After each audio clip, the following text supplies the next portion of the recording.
Hayra fi kəsirin min necvahum illə mən əmərə bi sədaqatin əv ma'rufun əv islahan beynən nəs. Yəni, pıçıldaşmaların çoxunda xeyir yoxdur. Yalnız sədəqəni əmr edən və yaxşılığı əmr edən və insanların arasını islah edən kəsdən başqa. Yəni, pıçıldaşmaların çoxunda xeyir yoxdur. Bu ayət açıq Nisa surasında. Başqa ayədə Allah Teala buyurur ki, "Və-sulh xeyrun." Sülh, yəni araları düzəltmək hamısı xeyirdir. "Fəttəqullah və əslihu zətə beynekum." Başqa ayədə Allah Teala buyurur ki, Allahdan qorxun və aranızı islah edin. Başqa ayədə Allah Teala buyurur ki, "İnnemel mu'minuna ixvetun fəəslihu beyne axaveykum." Möminlər yalnız qardaşdırlar. Aranızı, yəni qardaşlarınızın arasını islah edin. Yəni İmam Nawavi rahmeullah baba bu ayələrlə başlayır. Şeyx Hüseyn rahmeullah indi həm babı, həm də ki ayələri şərh edəcək. Şeyx Hüseyn həmən kitabın şərh edənidir. Buyurur ki, babda keçdi ki, insanlar arasını islah etmək. İnsanlar arasını düzəltmək. Nə olur? Yəni iki şəxsin arasındakı o düşmənçiliyi və həmçinin nifrəti itirmək. Nifrəti itirmək. Elə bil ki, müvəffəq olan bir kişi gəlir, onların arasını islah edir. Və onun islah səbəbi ilə də onların arasındakı düşmənçilik və nifrət aradan qalxır. Aradan qalxır. Ona görə də şeyx deyir ki,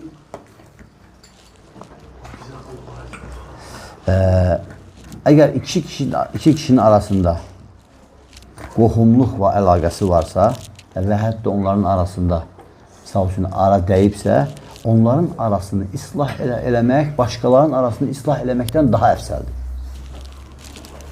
Onların arasını islah eləmək, başqalarının arasını islah etməkdən daha güclüdür, daha çoxdur, möhkəmdir.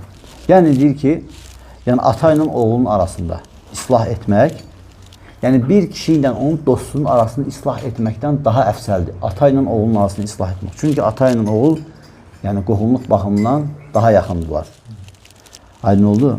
Və həmçinin deyir, qardaşla qardaşın arasını islah etmək, əmi ilə qardaş oğlunun arasını islah etməkdən daha əfsəldir. Aydın oldu. Əmi ilə qardaş oğlunun arasını islah etməkdən daha əfsəldir ki, yəni qardaşla qardaşın arasını islah etmək. Çünki qardaşla qardaş, yəni əmi ilə qardaş oğlunun arasında olan bağdan daha möhkəmdir, daha yaxındır, qohumluq baxımından.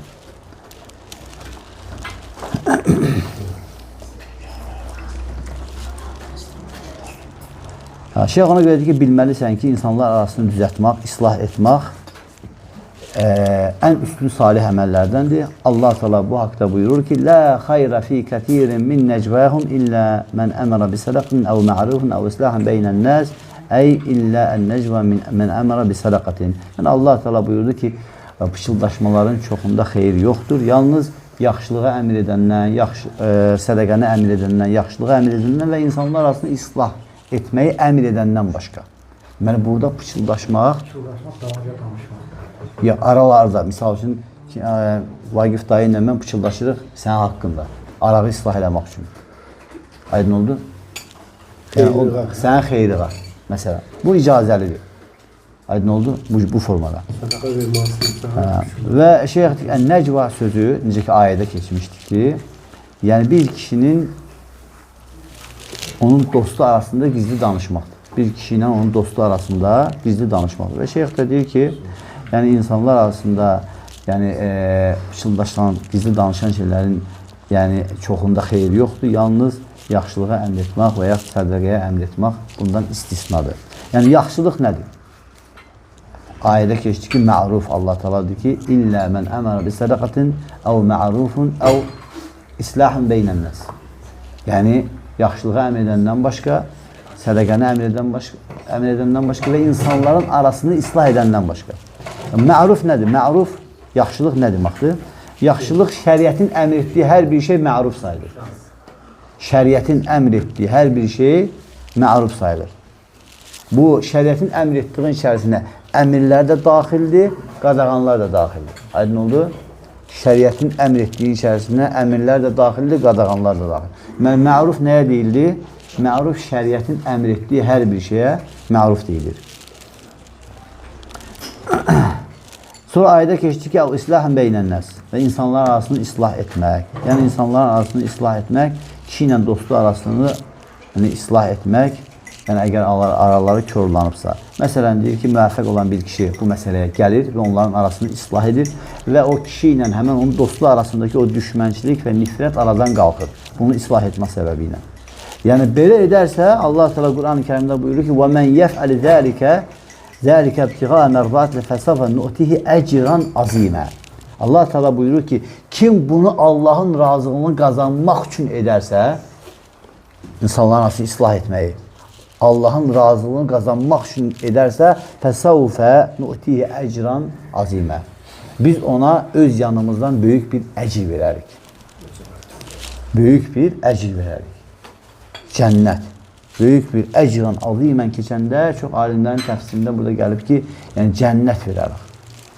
O səbəbdən. Deməli Allah Teala bu ayədə bəyan etdi ki, xeyr sədəqəni əmr edən kəssə də, yaxşılığı əmr edən kəssə də və insanlar arasında islah edən kəssə də hasil olur. Bu deyir ki, yəni şək olmayan, hasil olan bir xeyirdir. Amma savaba gəldikdə ikinci ayədə Allah Teala deyir. Təbii ki, insanlar arasında islah etmək əslində nədir? Xeyirdir. Burada xeyir sənə hasil olur. Ondan da əlavə nə var? وَمَنْ يَفْعَلِ ذَٰلِكَ ابْتِغَاءَ مَرْضَاتِ اللّٰهِ فَسَوْفَ نُؤْتِهِ اَجْرًا عَظِيمًا. Kim bunu Allah'ın razılığını kazanmaq üçün edərsə, Allah Teala deyir ki, biz ona öz yanımızdan böyük bir əcr verərik. Bu da artıq onun savabıdır. Ona görə sən deyir, ey müsəlman, əgər görsən ki, iki şəxsin arasında düşmənçilik var, nifrət var, xoşa gəlmiş şeylər var, o zaman deyir ki, onların arasını islah etməyə həris ol. Çalış ki, onların arasını islah edəsən. Hətta deyir ki, sənin malından hər hansı bir şeyi uduzsan belə, onların arasını islah etməkdə. Uduzsan belə, hədiyyə alıb verirsən, sən ki, filan kəs sahidiyə göndərir. Sən amma alıb verirsən. Heç onun xəbəri yoxdur. Arasını islah etməkdə ötər. Çünki buna görə icazəlidir, hətta yalan danışmağa. Arasını gör nə qədər mühüm bir şeydir ki, insanlar arasını islah etmək. Şəriət 3 halda yalan danışmağa icazə verirsə, onlardan bir nədir? İki küsünün arasını islah etmək üçün yalan danışmaq. Filan kəs sənə salam göndərir. Filan kəs bu hədiyyəni sənə göndərir. Sən özün alırsan, ona verirsən, sən filan kəs o hədiyyəni sənə göndərdi. Bu formada. Yəni, bu dərəcədə şəriət nəyi qoruyur? Qardaşlığı qoruyur. Arada düşmənçiliyin, həmçinin nifrətin, yəni girməsini qoruyur insanların qəlbinə. Çünki bu olmasa, sən bir cəmaat ola bilməzsən. وَاَعْتَسِمُوا بِحَبْلَ جَمِيعًا وَلَا تَفَرَّقُوا Allah Teala ki, Allahın ipindən hamınızla möhkəm yapışın, yəni sabit qalın, وَلَا تَفَرَّقُوا ayrılmayın. Bu ən birinci nəyə aiddir? Qəlblərə aiddir. Qəlblərə aiddir. Qəlblər ayrılarsa, saflər də ayrılar. Etiqad, mənhəc ayrılarsa, səhvlər də, əməllər də ayrılacaq. Onlar qorunmalıdır. Sonra deyir ki, bilməlisən ki, araları düzəltmək üçün teoriya eləmək də icazəlidir. Teoriya eləmək bayaq misal çəkdirmiş kimi. Yəni, bir şəxsin yanına gəlirsən, deyirsən ki, filan kəs, yəni, eləm yətəkəlləm fi şeyən, fi innə filən yuhibbə əhlil xeyr və məşbə əzəlik. Yəni, hansı ki, deyir ki, sənin haqqında heç bir şey danışmayıb, deyirsən, filan kəs xeyir əhlidir. Yəni, filan kəs xeyir əhlini sevir. Və yaxud deyirsən ki, əgər sən də yəni, filan kəsin səni sevməsini istəyirsən də, sən özün də xeyir əhlindən ol. Bu formada. Yəni, bunu qeyd edirsən də, yəni bu formada. Bu artıq nədir? Bu artıq özü teoriyyədir. Nəyə görə bunu edirsən? Yalandan çıxmaq baxımından. Yalandan çıxmaq baxımından. Çünki umumən, yəni, araları düzəltmək hamısı xeyirdir. Bütün işlərdə araları düzəltmək xeyirdir.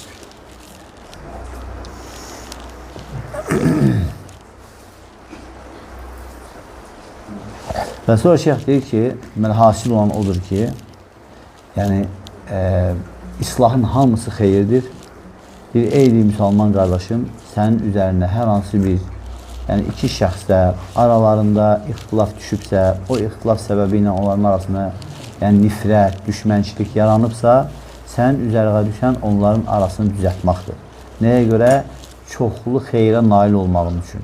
Ona görə deyir, bunu həmçinin Allahın razılığını qazanmaq üçün elə. Allahın qulların arasını islah etməyə, Allahın razılığını qazanmaq üçün elə ki, hətta sənə çoxlu xeyirlər hasil olması üçün. Çünki Allah Teala Quran-ı Kərimdə buyurur ki: "Və men yef'ali zalika ibtigha merdatillah fesawfa nu'tihi ecran azima." Yəni kim bunu Allahın razılığını qazanmaq üçün edərsə, onun üçün böyük bir əcr var. Sonra həmçinin şeyx deyir ki,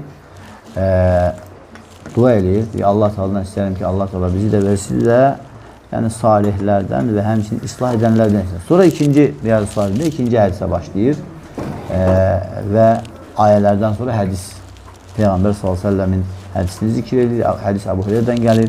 Allah Resulü s.ə.v buyurdu ki, "Kullu suləmə minən-nəs aleyhi sədaqatun."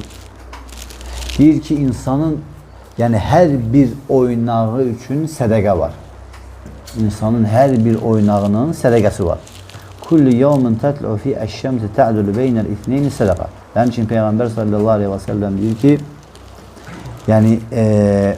yəni hər günün günəş doğan hər bir gün üçün, yəni iki nəfərin arasını islah edən, iki nəfərin arasında ədalətli olan kəs üçün sədəqə var.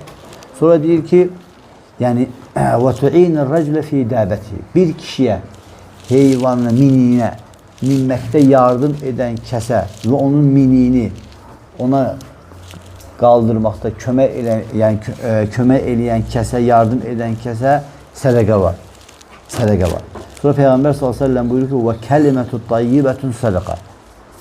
Yaxşı kəlmə də, pak kəlmə də, yumuşaq söz özü də sədəqədir.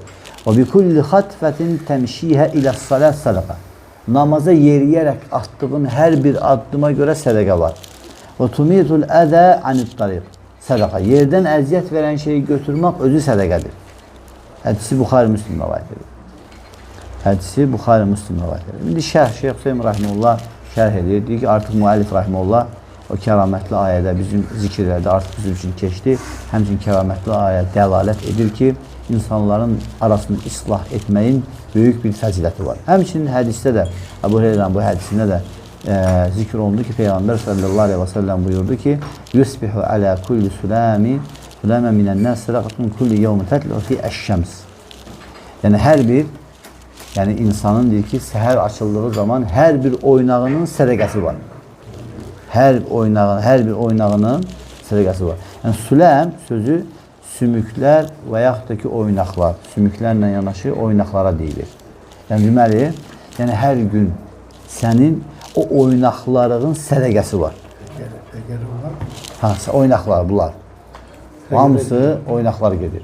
Yəni, hər oynağın, alimlər də gətirirlər ki, 300-dən yuxarıdır oynaq insanın bədənində. Hər oynağın da sədəqəsi var. Lakin, Peyğəmbər s.ə.v deyir ki, 2 rükət duha namazı bunun əvəzini verir. 2 rükət duha namazı bunun əvəzini verir. Ona görə bizim hər birimiz bu oynağın belə şükürünü, sədəqəsini verə bilmərik. Lakin amma 2 rükət duha namazını qılmaq bunun əvəzini verir. O görə şeyx gətirir ki, alimlər, fiqh və həmçinin hadis alimləri deyirlər ki, yəni o oynaqların sayı, insanın bədənində olan oynaqların sayı 360-dır. 360-dır. Yəni insanın hər bir oynağına görə də hər gün 360 sədəqə verməsi lazımdır. Sədəqə verməsi lazımdır. Lakin bir şeyxdir ki, bu sədəqə vermək təkcə malla xas deyil. Əksinə, Allaha yaxınlaşdıran hər bir şey ümumi mənada sədəqədir. Sənin Allaha yaxınlaşdıran hər bir əməli etməyin, o özü bir sədəqədir. Yəni, onun əvəzini verir. Çünki deyir ki, bunu etmək, yəni, ələ-sidqi sahibihi fi tələbə rizvanallah. Yəni, Allahın razılığını tələb etməkdə onun sahibinin doğruluğuna dəlalət edir. Yəni, sən bunu etməklə, Allaha yaxınlaşdıran hər bir əməli etməklə artıq bu sənin nəyə dəlalət edir? Sahibinə doğru olmaqda. Nəyə? Allahın yardımını tələb etməkdə. O sənin sahibindir. Və sonra Peyğəmbər s.ə.v bu sədəqəni bəyan etdi ki, tə'dülü beynə itneyni sədəqə. İki nəfərin arasını islah eləməkdə özü sədəqədir. Yəni, iki nəfərin arasını islah edilməkdə burada qəsd olunan iki nəfərin arasında ədalətli olmaq, ədalətli hökm çıxartmaq, bu özü bir sədəqədir. Mesela misal gətirir ki, iki nəfər mübahisə edir və sənin yanına gəlirlər, sən də onların arasında hökm verirsən. Və onun arasında deyil, ədalətlə hökm versən, bu sənin üçün bir sədəqədir. Ədalətlə hökm versən, bu sənin üçün sədəqədir. Və sonra Şeyx Hüseyin Rəhməlullah deyir ki, şəriətə müvafiq olan hər bir şey özü adillikdir. Adillik nədir? Şəriətə müvafiq olan hər bir şey. Əgər o şeyi sən şəriətə müvafiq arada ixtilaf olan kəslərin, mübahisə edən kəslərin arasını islah eləsən, şəriətə müvafiq olduğun formada, o özü bir nədir? Özü bir sədəqədir, buradan çıxır. Adillikdir. Və kullu men xalifə şərəfəhu zulm və cəvrun. Və deyir ki, şəriətə müxalif olan hər bir şey isə nədir? Zülümdür, ədalətsizlikdir. Zülümdür, ədalətsizlikdir. Yəni, şəriətə müvafiq olan hər bir şey nədir? Ədalət. Ədalətin tərifi budur. Şəriətə müvafiq olan hər bir şey ədalətdir. Şəriətə müxalif olan hər bir şey nədir? Zülümdür. Və buna görə şeyx deyir ki, biz deyirik ki, bəzi insanların hökm verdiyi bu qanunlar, şəriətə müxalif olan bu qanunlar ədalət deyil. Bəzi insanlar deyir ki, bu qanunlar ədalətdir. Qanunlar əslində ədalət deyil. Əksinə bu qanunlar zülmdür, batildir. Niyə görə? Çünki şəriət məsələn deyək ki, insan evli olduğu halda zina edirsə, hökmü nə deyir? Ölümdür, yəni. Amma misal üçün, dünyavi qanunlar nə deyir? Məsələn, eləsi var, 1000 il verir, 100 il verir, ömürlük verir. Yəni, bu dünyavi qanunlardır da. Bu genə islah eləmək deyil. Sən bunu düzdür saxlayırsan türmədə. Bu genə islah deyil. Ən azından insan deyir ki, mən 100 il versələr, 80 il versələr, nə qədər versələr və yaxud da ki, ömürlük versələr, ən azından türmədəyəm, sağam, yaşayıram. Amma şəriət bizi yaradan onu qoyub ki, insan evli olduğu halda zina edirsə və yaxud da ki, insan hər hansı bir insanı təqsirsіз yerə, haqsız yerə öldürürsə, onun şəriətdə hökmü ölümdür, məsələn. Bunu qoyub ki, insanlar arasını islah eləmək. Çünki bizi yaradan bilir, bizim islahımız haradadır. Bu, təbii ki, şəriət ölkələrinə aiddir. Dünyavi hökm verən ölkələrə aid deyil bunu tətbiq edəmək. O ölkələr ki, şəriət ölkələrdir, onlara aiddir. Lakin bunu şəriətimiz ona görə qoyubdur ki, hər kəs bunu eləməlidir də. Lakin indi bugünkü başqa da bu hava. Qoyub ki, insanlar arası islah olunsun. Əgər belə olsa, insanlar arası islah olacaq. Nəyə görə Peyğəmbər s.ə.v dövründə insanlar arası islah olmuş? Nəyə görə zina eləyən yox idi? Az idi. Nəyə görə oğurluq eləyən yox idi? Az idi. Çünki Allah Rasulü s.ə.v deyəndə ki, yəni hətta Muhammedin qızı Fatimə belə bu hərəkəti eləsə, mən onun əlini kəsərəm. Oğurluq eləsə, insanların malını götürüb mənimsəsə, verməsə, mən onun əlini kəsərəm. Bundan sonra heç kim cürət eləməzdi. Allah Resulü s.ə.v bunu deyəndən sonra. Və Allah Resulü s.ə.v didirini də eləyərdi, yəni. Aydın oldu. Bu insanlar arası islah olunması budur. Və həmçinin şeyx gətirir ki, burada və kim deyir ki, bunu, yəni dünyavi hökmləri etiqad edərək hökm verərsə, məsələn, yəni deyərsə ki, məsələn, Allahın hökmü, yəni bu hökm Allahın hökmü kimidir və yaxud da bu dünyavi hökm Allahın hökmündən daha yaxşıdır. Bunu deyərsə, şeyx deyir ki, bu əgər buna hüccət çatanlardansa, məsələni bilib ona çatdırılanlardandırsa, o zaman deyir ki, Allahın dinindən mürtəd olmuş olar. Aydın oldu, o zaman deyir ki, Allahın dinindən mürtəd olmuş olar. Çünki Allahın hökmü ilə hökm vermək məsələsi əsl odur ki, o ayədəki qəsd olunan kiçik küfürdür. Ayədə qəsd olunan فَمَنْ لَمْ يَحْكُمْ مَا أَنْزَلَ اللّٰهُ فَاُولَٰئِكَ هُمُ الْكَافِرُونَ. Kim Allahın endirdiyinə hökm verməzsə, kafirlərdən deyir Allah təala. Orada əsl qəsd olunan kiçik küfürdür. Niyə? Çünki Abdullah ibn Abbas, Abdullah ibn Məsud hamısı da küfrün duna küfür, kiçik küfürdür. Aydın. Nə vaxt böyük küfür olur? İnsan etiqad eləyərsə. Əsl odur ki, deməli bu kiçik küfürdür. Əsl budur. Aydın. Amma nə vaxt yaxşı burada şeyx deyir, kim deyərsə ki, bu hökm, dünyavi hökm Allahın hökmündən eynidir və ya Allahın hökmündən daha yaxşıdır, onda o mürtəd olur. Bu kimə aiddir? Bu edənə aiddir. Edən də burada artıq etiqad edir, fikir ver. Nə deyir? Hardan gələn bir şeydir ki, Allahın hökmü ilə eynidir və yaxud da ki, Allahın hökmündən daha üstündür, daha yaxşıdır. Etiqaddır. Hüccət çatandan sonra ona etiqad eləyərsə qəlbi ilə etiqad eləyərsə, bəli, dindən çıxır. Aydın oldu? Çünki burada 3-4 hal var. Birinci odur ki, adam etiqad edir ki, bu dünyavi hökmlər Allahın hökmü ilə eynidir, dindən çıxır.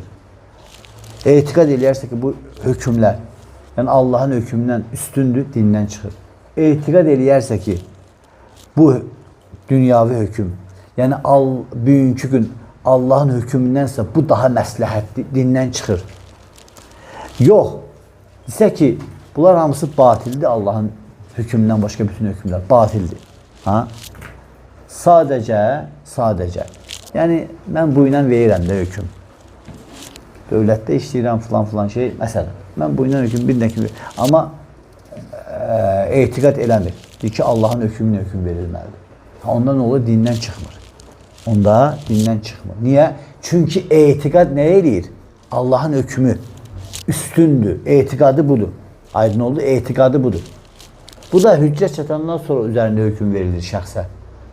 Kimsə bu etiqadda olsa birdən-birə hüccət çatdırılmır ona hökm vermək doğru deyil. Bu xavariclərin yanaşma üslubudur. Əhl-i sünnənin yanaşma üslubu belə deyil.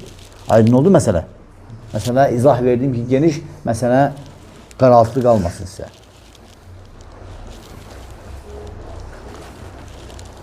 Həmçinin şeyx gətirir ki, deməli, iki nəfərin arasını, yəni adillik, iki nəfərin arasında adil olmaqdan sayılan şeylərdən də bir nədir? Onların arasında sülhlə, yəni sülh arasını birləşdirməklə hökm vermək, adil olmaq. Çünki deyir ki, iki nəfərin arasında hökm vermək. İstəyir, deyir, o vəli-il əmirdən qabaq, yəni ki, belə ona mənsub olunan olsun, istəyir ki, ona mənsub olunmayan olsun. Yəni, bir sözlə, yəni, odur ki, doğru olan odur ki, iki tərəfin arasını islah etmək. İstəyir ona çatdırılsın, istəyir vəli-il əmrə məsələ çatsın, istəyir məsələ çatmasın. Sənin üzərinə əsir düşən odur ki, onların arasını islah etmək. Hətta vəli-il əmrə çatdıqdan sonra sənin işin deyil. Uca onu, deyək ki, qaziyə çıtandan sonra, hakimə çıtandan sonra, başçıya çıtandan sonra məsələ, onlar özlər həll edəcəklər. Aydın olur. Amma ona kimi istəyir çatsın, istəyir çatmasın. Sənin üzərinə düşən nədir? Sənin üzərinə düşən islah etmək. Aydın oldu. Doğru islah etmək sənin üzərinə düşən.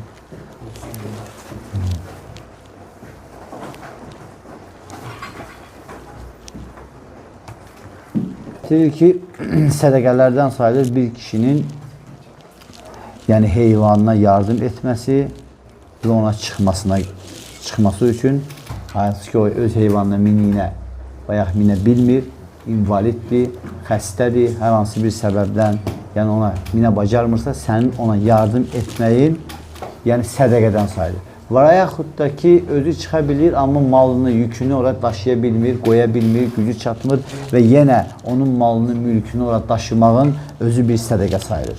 Aydın oldu, özü bir sədəqə.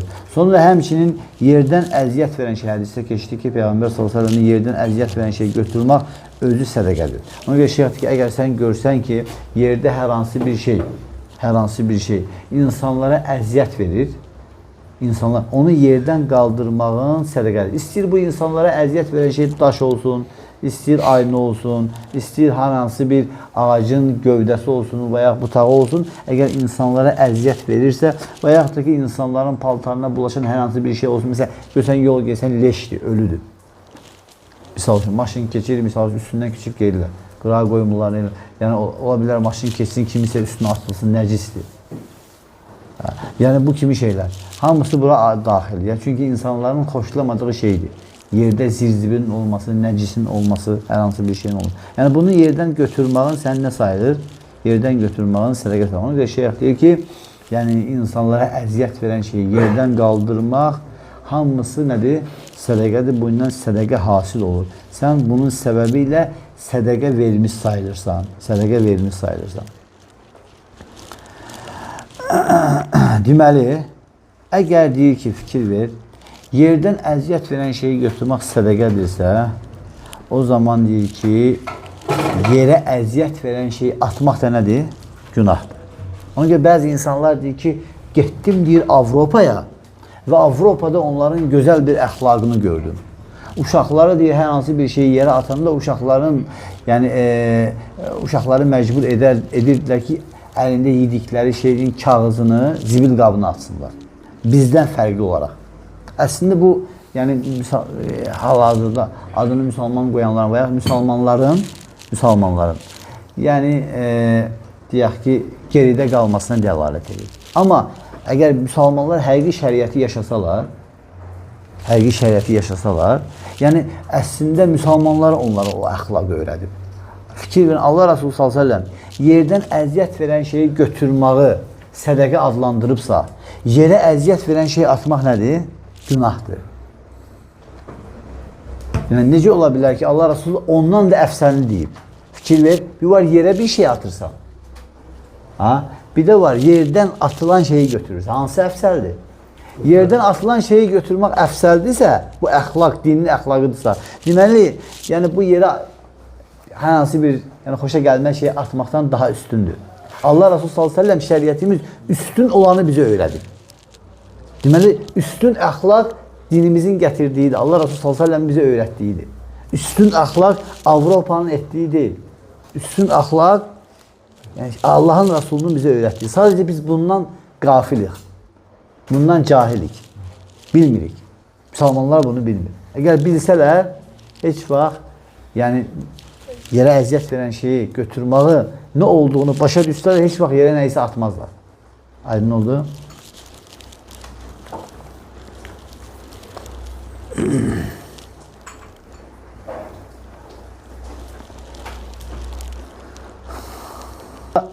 Həmçinin hədisdə keçdi ki, وَأَمَّا الْكَلْمَةُ الطَّيِّبَةِ فِي غَايَتِهِ هِيَ كَلْمَةُ الْمُبَاحِ كَالتَّحَدُّثِ مَعَ النَّاسِ.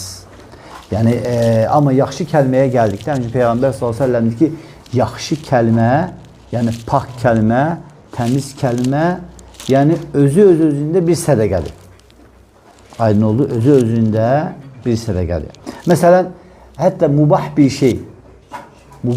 şey, yəni icazəli bir şey, halın nətərdir, kefin halın necədir, nə var, nə yox, bu şeylər hamısı icazəli şeylərdir, hal əhval tutmaq, elə deyilmi? Misal üçün. Və yaxud da ki, maraqlı bir söhbət eləmağın, icazəli, yəni insanlarla danışmağın. Bu özü, əgər burada sənin bu icazəli danışmağı, yəni qardaşın qabağındakini sevindirmək üçün olarsa, bu özü də sədəqə olur. Bu özü də sədəqə. Bir var kimsə hədis danışırsan, faydalı şey danışırsan insanlara. Bu özü nədir? Əl-kəlmət tayyibdir, pak sözdür. Aydın oldu? Ayədir, hədisdir, alimlərin əhvalatıdır, qissədir, peyğəmbərlərin qissəsidir. Bu özü nədir? Gözəl sözdür. Lakin bir də var ki, sən icazəli bir şey danışırsan. Yəni, bu şəriətlərlə əmr olunmayıb, nə misal üçün belə xeyir bir əməlsə, onu etsən savab deyil. Amma danışmaq da icazəli şey. Amma bunu etməkdə, qardaşlığı sevindirməkdirsə, o özü də sədəqə olur. O özü də nə sayılır? Sədəqə sayılır. Çünki deyir, sənin qardaşlığı, yəni onu sevindirməyin, yəni bu özü səni Allaha yaxınlaşdıran əməllərdəndir. Ona görə də şeyx gətirir ki, yəni pak kəlmə özü-özündə sədəqədir. Həmçinin hədisdə keçdi ki, hər atılan addım məscidə gedərək, namaza gedərək, atılan hər bir addım sədəqədir. Yəni hər bir addım nədir? Sədəqədir. Misal, sənin evindən məscidə, yəni atdığın hər bir addımın sayına görə sənə sədəqə yazılır, savab yazılır. Sənə savab yazılır. Misal üçün sən evindən dəstəmaz olaraq çıxsan və səni evindən çıxan ancaq namaz olarsa, hər attığın addıma görə sədəqə var. Hər attığın addıma görə Allah Teala sənin dərəcəni qaldırır. Hər attığın addıma görə Allah Teala sənin günahını silir. Bu da fəzilətli bir əməldir. Fikir verin, qardaşlar. Əxi, nə danışdım mən? Vallahi, qəlbi ayıltmaq lazımdır. Cəmaat namazına gəlirik, bəzən görürsən. Bəzən görürsən, adi hal kimi. Cəmaat gedir, mən də gedirəm. Məsələn, və yaxud bir gün cəmaat namazına getmədim. Amma bir var insan cəmaat namazına gedəndə niyyəti nə olur? Birinci növbədə Allah Teala buyurur ki, "Varka'u ma'ar raki'in." Ruku edənlərlə bərabər ruku edin. Bu dəlalət edir ki, cemaat namazına getmək vacibdir. İkinci növbədə Peyğəmbər sallallahu əleyhi və səlləm nə deyir? Kim yəni evindən çıxarkən mənim dəstəmaz aldığım kimi dəstəmaz alarsa və onu evindən çıxaran ancaq namaz olarsa. Ancaq namaz olarsa. Məsələn, bazara gedim, dəyin sonra meçidə gedərəm, yox. Və ya kimisə görüm, sonra meçidə gedərəm, yox. Niyyətini tut ki, birinci meçidə gedim, ondan sonra kimisə görərəm. Aydın oldu. Belə etdiğin halda ancaq namaz üçün çıxarsansa, onda hətta sələflər işini gedib bazara görərdilər. Namaz vaxtı gəlib evinə girərdilər, dəstəmaz alardılar və evindən namaz üçün çıxardılar. O savabı nail olmaqdan ötəri. Və gedərdilər evlərinə, məscidə. Və belə insan edərsə, hər atdığı addıma görə ona savab yazılır. Hər atdığı addıma görə onun dərəcəsi qalxır. Hər atdığı addıma görə də onun bir günahı silinir. Fəzilətə bax bir dənə. Böyük bir fəzilət. Sadəcə bir dənə qəlbi ayıltmaq lazım. Vallahi, billahi, tallahi. Əgər qəlbimizi ayıtsaq, yəni balaca bir əməllə çoxlu xeyirlər qazana bilərik. Balaca bir əməllə dərəcən qalxır. Həmçinin Peyğəmbər sallallahu əleyhi və səlləm hədislərində deyir ki, yəni sələsun dərəcət. 3 şey var ki, insanın dərəcəsini qaldırır. Əfşis salam, salamı yaymaq, ət'imut ta'am, insanları yedirmək və bir də insanlar yatarkən gecə namazını qılmaq. Bu insanın Allah qatındakı dərəcəsini qaldırır. Allah qatında dərəcəsini qaldırır. Yəni sən nə qədər Peyğəmbər sallallahu əleyhi və səlləmin sünnəsini, bunlar sünnədir. Amma sən nə qədər Peyğəmbər sallallahu əleyhi və səlləmin sünnəsini yerinə yetirsən, bir o qədər dərəcən qalxacaq. Bir o qədər hidayət olacaqsan. Doğru yol üzərində olacaqsan. Və in tuti'u təhtədu. Əgər ona itaat etsəniz, hidayət olarsınız. Həmçinin ona itaat Allaha itaatdir. Kim Rasula itaat edərsə, mən ətə'ə Rasul fəqad ətə Allah. Çünki Allah Teala deyir.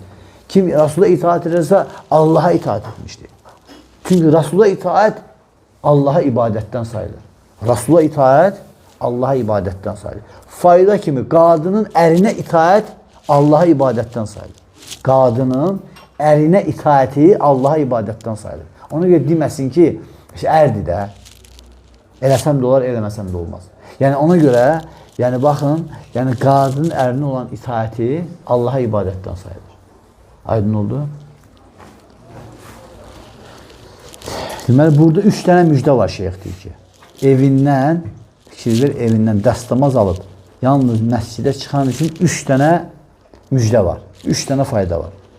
Birincisi sədəqə, ikincisi dərəcəsinin qalxması, üçüncüsü günahlarının silinməsi. Yəni bunun hər biri də deyir ki, Allahın neymətindəndir. Vallahi Allahın neymətidir. Allah müvəffəq eləsin. Subhanək Allahümə və bihamdik və əşhədu ən la